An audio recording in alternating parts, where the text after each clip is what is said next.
j'ai arrêté de vendre des presets. Ça fait maintenant 8 ans que je fais de la photo en tant qu'amateur et également professionnel en freelance, et comme beaucoup de photographes, j'ai proposé des presets et j'ai aussi téléchargé des presets sur internet. Quand on est débutant, on dit qu'on va pouvoir avoir un rendu qui est plus professionnel, plus cinématique facilement, juste en un clic, en téléchargeant ou en achetant des packs de presets. Je pense que le problème des presets, c'est qu'on a essayé de nous vendre une formule magique. On nous a dit, ok, si tu télécharges mes presets, tu achètes mon pack de presets, tu vas avoir un rendu exceptionnel en un clic. C'est un mensonge. Quand j'ai débuté la photo, j'étais exactement comme toi, j'étais un peu perdu, je voyais toutes les possibilités qu'on pouvait faire avec des presets, avec des réglages enregistrés. Je me suis dit, je vais gagner énormément de temps et surtout, je ne savais pas vraiment développer mes photos, j'avais pas trop d'idées comment faire, quel réglage faisait quoi, comment les utiliser, etc., etc. Donc je me disais, ok, les presets, ça va me changer la vie, je vais pouvoir les prendre, les appliquer et avoir des rendus de ouf rapidement, mais ça s'est pas du tout passé comme ça. Je pense que j'avais téléchargé 2 à 3 packs de presets gratuits et au final j'ai jamais vraiment utilisé ces presets parce que dès que j'essayais de les appliquer, ça ne fonctionnait pas sur mes photos. Voici 3 raisons de pourquoi ça ne fonctionne pas sur tes photos. Première raison, exposition. Un preset est pensé pour des réglages d'exposition précis. Quand une personne crée un preset, elle va faire des réglages en fonction de l'exposition de la photo sur laquelle elle est en train de travailler. Si c'est une photo de nuit, une photo de jour, une photo très ensoleillée, une photo très nuageuse, le preset créé va vraiment avoir un rendu différent sur n'importe quelle autre image. Donc imaginons que je suis en train de créer un preset pour une photo de nuit avec un mood un peu néon,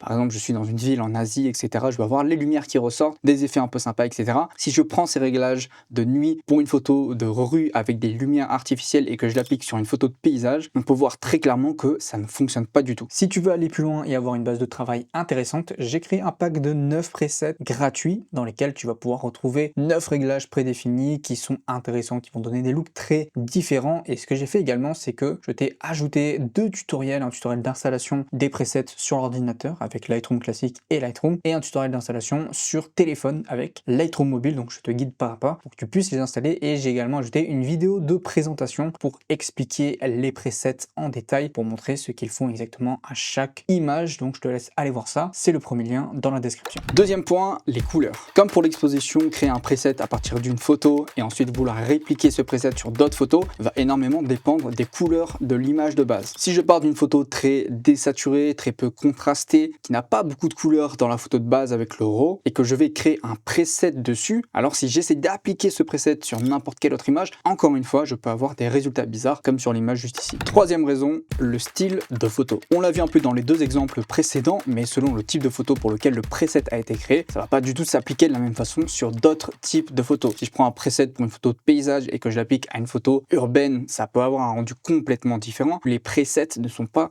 réplicables en un clic de façon infinie. Parce que pour répliquer le look d'une image dont on va tirer un preset, il faudrait retrouver exactement les mêmes conditions lumineuses et les mêmes couleurs, et c'est impossible. Mais du coup, qu'est-ce qu'on peut faire? Est-ce que c'est vraiment mal de télécharger des presets ou d'acheter des packs de presets? Est-ce qu'il ne faut pas utiliser les presets? Je pense que oui. Au contraire, il faut avoir des presets, mais ce qui est important, c'est de créer ses propres presets pour ses propres images. Évidemment, c'est plus facile à dire qu'à faire, mais quand tu commences à rentrer un peu dans le truc de créer tes propres presets, souvent c'est un peu une boucle infinie où tu en crées de plus en plus, tu essaies de créer des presets pour chaque situation, chaque moment un peu spécial, et à la fin tu te trouves comment avec pas mal de presets, même des presets que tu es en train de tester, d'essayer sur différents types de photos, voir comment ça peut rendre, etc., etc. Donc vraiment, si j'ai quelque chose à te recommander, c'est n'achète pas des packs de presets, même si c'est ton créateur préféré, même s'il te dit que ça va changer tes photos, que ça va transformer tout ce que tu fais, c'est absolument faux. Si déjà la base de tes photos n'est pas cohérente avec son style de preset, alors ça ne va pas matcher et le rendu que tu vas avoir va être forcément décevant. Si tu veux quand même télécharger ou acheter des packs de presets d'autres personnes, ce que je te recommande, c'est vraiment de faire attention quand tu les utilises, c'est-à-dire de vraiment les utiliser en les modifiant, en les adaptant à tes photos. Il ne faut pas hésiter à changer l'exposition, à changer le contraste, à aller toucher les couleurs, les courbes, le color grading et un peu tous les réglages que le preset va changer. Je sais que c'est un peu relou parce qu'on a envie que ce soit rapide, on a juste envie de cliquer et que ça fonctionne, mais malheureusement, quand on développe des photos au format RAW, c'est pas juste une formule magique, un clic sur un bouton qui va faire que ça va marcher. Mais si aujourd'hui tu développes tes photos, c'est que tu as envie de mettre la main dans le cambouis, tu as envie de travailler tes images, et donc tu peux partir de presets, les modifier, les adapter, à la fin créer ton propre preset à partir du preset d'une autre personne. Et ça, c'est plutôt quelque chose que j'encourage, que je fais des fois, c'est que je vais prendre le preset de quelqu'un, je vais le modifier, je vais l'adapter, je vais le travailler pendant quelques semaines, et à la fin je vais avoir un rendu qui sera basé sur ce qu'il a fait, mais que j'aurai adapté à ma sauce pour mes photos, mes images, ma façon de faire la photographie, et ensuite c'est un preset qui est personnalisé personnalisé pour mes besoins. C'est pour ça que je te propose mon pack de presets gratuitement, et ce que je t'invite à faire fortement, comme j'ai dit dans cette vidéo, c'est de le prendre et surtout de modifier chaque preset, de l'adapter, d'en faire ce que tu veux, de l'essayer dans tous les sens et d'en tirer le meilleur pour le type de photo que tu fais. Ça va te donner une base intéressante. Comme j'ai dit, ça ne sera pas un résultat final à mon avis. Pour y accéder, c'est le premier lien dans la description. Un point qui est important, c'est que je crache pas sur les personnes qui vendent des presets, sur les photographes qui en proposent, parce que c'est quand même une solution qui est intéressante pour avoir un petit complément de revenu en tant que photographe, partager aussi son expertise avec son audience. Et ce que je critique ici, c'est pas vraiment le fait de vendre les presets, c'est plutôt la promesse autour faite des presets qui, selon moi, est mensongère. Voilà, je suis curieux d'avoir ton avis sur la question. Est-ce que tu utilises des presets? Est-ce que tu as créé tes propres presets? Est-ce que tu en as téléchargé? Est-ce que tu en as acheté? Dis-moi tout ça en commentaire et j'aimerais en discuter avec toi.